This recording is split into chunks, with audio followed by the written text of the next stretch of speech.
They said, grief makes people irrational. I disagreed.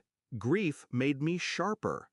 At my husband's funeral, his mother grabbed my wrist so tightly her nails drew blood. "She belongs with us," she hissed, pulling my gaze toward the entrance where a woman, his mistress, stood, one hand cradling her swollen stomach. And then his father, steady and cold as a judge, added, "Include her."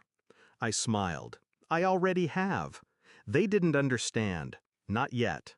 A second later, the chapel doors opened again. My brother stepped in, his voice carrying across the pews, "It's time someone told the truth." Silence. Breathless.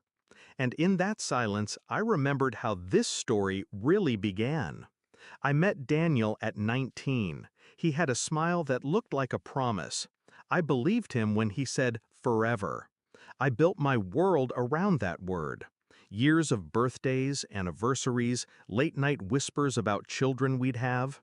His hands were warm when they held mine. His eyes steady when they swore loyalty. But loyalty is fragile, and I learned too late that forever can mean until someone else. The signs were quiet at first. A shift in his schedule, a scent of perfume on his shirt I didn't wear, his phone turned face down, his laughter at messages I was never shown. I didn't confront him, I simply watched. Until one night when he fell asleep with his phone unlocked. One message changed everything. "She kicked today, wish you'd been here." Pregnant. His child. I lay next to him in the dark, listening to his breathing, memorizing the rhythm of betrayal. My tears didn't come. Something colder replaced them. I didn't scream. I didn't demand. I planned. First, I played the devoted wife. Smiles at dinners, hand in his at church. I became invisible, the perfect camouflage. Because men like Daniel never notice a woman who stops fighting, they think it means she's given up. Meanwhile, I learned. The mistress, Sophia, was young, naive. He'd promised her freedom, money, a life together. But I controlled the accounts. I knew every dollar, every hidden transaction. I pulled strings quietly, redirecting assets, freezing what mattered. Then, when his health began to fail, an undiagnosed heart condition worsened by stress, I made a choice. I didn't hasten his end. I didn't need to. I just stepped back and let nature take its course, while making sure every insurance policy was airtight, every will properly signed, every asset redirected to me. When he collapsed 3 months later, Sophia thought she'd inherit his devotion. My in-laws thought they'd control his legacy. But paper doesn't lie. His signature sealed everything in my favor. And so, the funeral became my stage. His mother demanding a seat for Sophia. His father insisting I bend.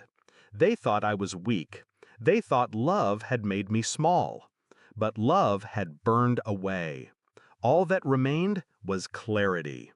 I already included her, I repeated, and then turned as my brother walked forward holding a folder. He read aloud, each word slicing through the heavy air. Daniel's will, amended 6 weeks before his death. Witnessed, notarized, ironclad. Every asset, our home, his business shares, even the trust meant for his unborn child, channeled through me. I held the future in my hands. Gasps spread like wildfire. Sophia's face drained white. My in-laws stiffened, realizing too late they had no claim, no power.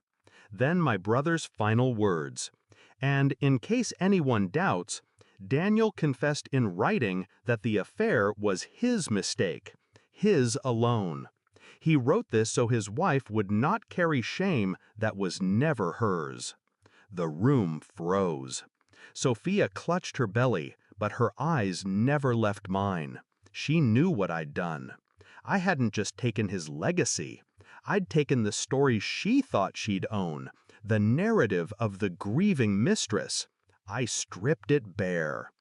After the service, they didn't approach me. Not his parents, not Sophia. They understood. Some will call me cruel. Maybe. But betrayal rewrites you. It carves out softness and replaces it with steel. Daniel betrayed me, but he also freed me. Freed me from the illusion that love without loyalty is worth anything. Now I walk through the ashes of what he left, holding the match he never saw me strike. And when I close my eyes at night, I don't see his smile anymore.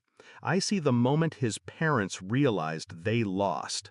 I see Sophia learning she was nothing but a shadow. That's the image I keep.